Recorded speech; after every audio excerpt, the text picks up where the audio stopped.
Hi, folks. This is Dr. Rob Cywes. I am the CarbAddictionDoc. And today we've got kind of a follow-up visit, another video in a series with my wife, Janae, the carb addiction mom. And this little man over here is the carb addiction kid. And his name is Rian, R-I-A-N. Rian is about just over 6 months old. He's about 6.5 months old right now. And we know that we put out a video a while ago on an awful, unexpected thing that happened with Janae, but so common, and it was so important for us to speak about this, which is postpartum depression. That is kind of an unspeakable thing. Most people are unaware of it, and it catches you by horrible surprise. So we're going to give an update. Janae's going to talk about an update with that. And we also want in this video to talk about what we feed this young man. But Janae, go ahead and talk about your postpartum depression, and then we may carry on with his nutrition and how we are protecting this, which is his brain, because that's still developing. Go ahead and talk a little bit about your side of things. So it's been a while since we last gave you all an update, and I know we had talked about my postpartum depression. It's something that I want to shout from the mountaintops because I'm happy to help anybody else by telling my story, and that's what we decided we would do. So I'm happy to report that I'm completely back to myself. I feel great. I'm fully off of the antidepressants that I was taking during the postpartum depression period, and again, I feel really, really good. I'm back to exercising. I'm still not back to Orange Theory Fitness yet because I don't want to obviously be exposed to COVID and bring it home to Rian. But I'm still running outside every day, paddle boarding, getting back into some very light weight training, and then some yoga classes online as well. So we're definitely doing a mix of physical activity, which is very important, as you know, both emotionally and physically.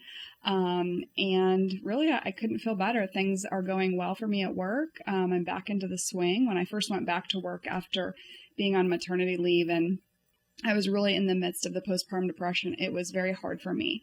I felt like my brain just wasn't firing on all cylinders, so to speak. I, felt slower, and my thought process just wasn't like it had been before I went out on maternity leave. So that's all resolved, back to 100%, busy as ever, and that's pretty much my update. Can you also speak a little bit about how you were empowered to wean yourself off the medication that you needed to kind of get you out of the hole and as a platform, but in the course of 6 months or 5 months really have used the medication and then weaned yourself off, which so many women are unable to do?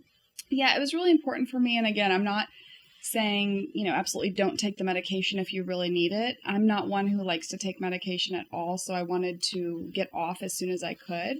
But I also knew that they were difficult to come off of, and I definitely had to take a very slow weaning process. So it was a goal for me to get off as quickly as possible, but also to do it in a safe manner. And the way we did that is I actually halved the dose at first and started taking just a half dose.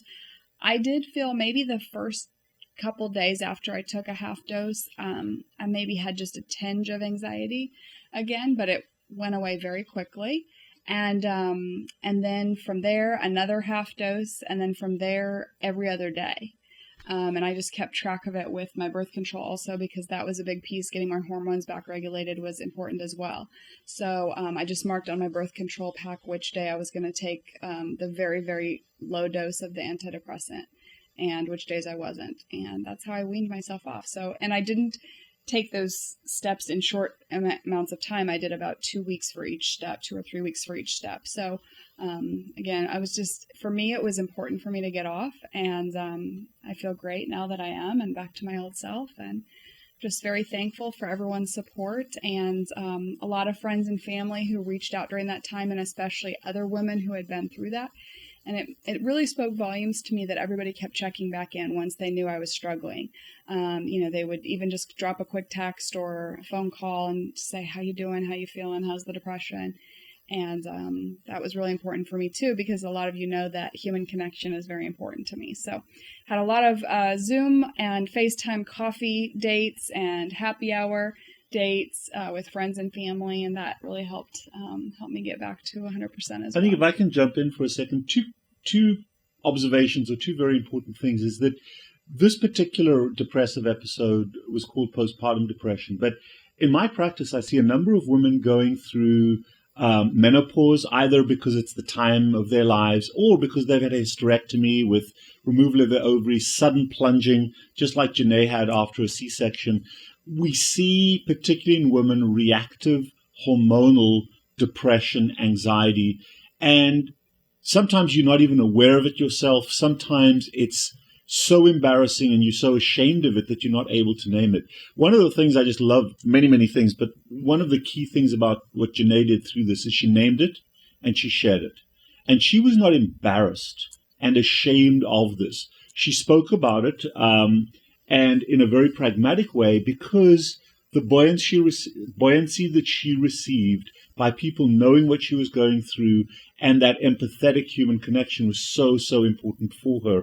And if you are struggling, I'm not a psychologist, I'm not a psychiatrist, but if you are struggling with some of these issues, nobody's listening, or if you just want someone to hear you out, maybe help you out with a brief course of medication and then coming out the other side, give us a shout. We do this fairly regularly, helping patients that come in to see us recognize unrecognized depression and helping to understand why. I'm not going to treat bipolar disorder or any of those, but sometimes those acute reactive depressions can be recognized, and at least we can initiate a pathway of therapy. I'm not going to treat directly, but we're going to refer and get you on that pathway. And along those lines, the final thing I'd like Janae to speak to, and this was actually very, very disappointing for me.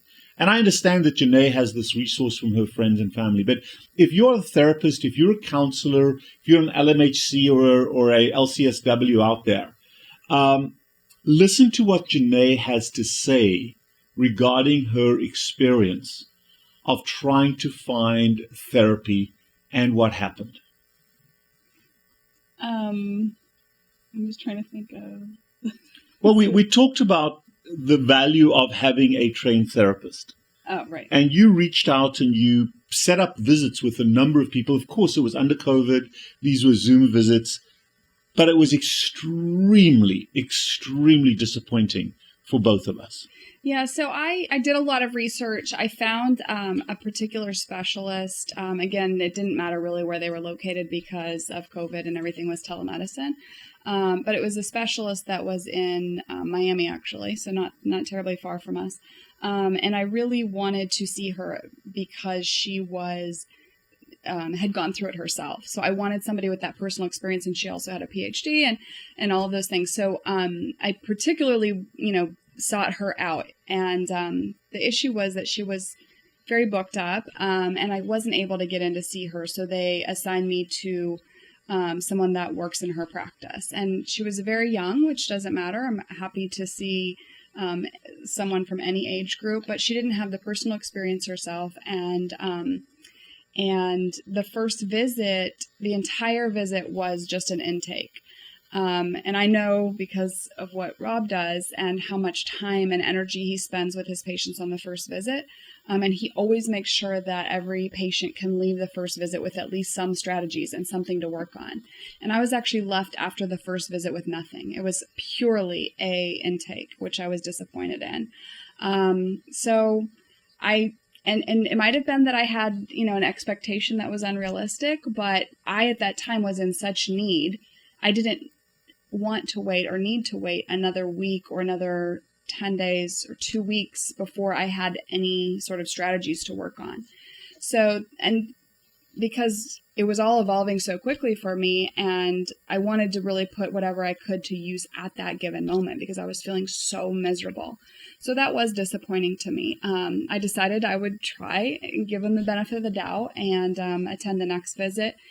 And I did. I think it was 10 days later. And I got a few strategies. Again, I heard a few stories of other people, other patients who had struggled and maybe what worked for them. So I got maybe a few things that were helpful. But all in all, I think the course of therapy was more about, hey, you're not alone. You're not, other people experience this. But I knew that. I knew how common this was. And I knew how, lots of mothers and even fathers experience postpartum depression. So I didn't really need that reassurance that I wasn't alone. I knew I wasn't alone. I really needed to get to work and get those strategies employed. So that was a bit disappointing. But again, I fully support and recommend anybody who, really clicks with that therapist of theirs and gets a lot of good, useful ideas and tips and tricks. And some people, don't ever want to leave the therapy, which is perfectly fine. For me personally, I didn't find it all that valuable after a couple sessions, so I ended up discontinuing. But luckily, I was still able to get back to 100%. And I think as we've explored this in my practice, I think this is not an uncommon story. And I think there is a lot of room for improvement if you are a compassionate, experienced therapist. Sharing a story like this and saying, this is what women run into. So can you imagine being on the receiving end of postpartum depression and really struggling and not being able to find the help where it has been advertised that help is available? It was just so frustrating and disappointing to me.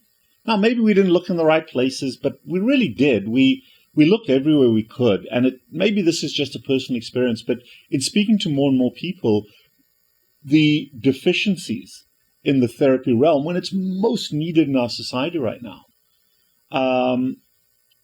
perhaps can be reconsidered from the humanistic perspective, from the therapy perspective, rather than the textbook reading of facts. That's been our experience. I'd love you to leave comments down below. Share your experience with therapy, with depression, whether it's postpartum, whether it's perimenopausal, whether it's after a hysterectomy. And one last thing, guys. Don't ever think that a carnivore diet leaves babies fat deficient. This little guy is a carnivore, pure carnivore, and except for avocados, I think, and yet he's a little butterball. And this is actually a healthy baby. I am the Carb Addiction Doc. Please leave your comments below. And you smiling? And we'll see you next time. Take care. Bye.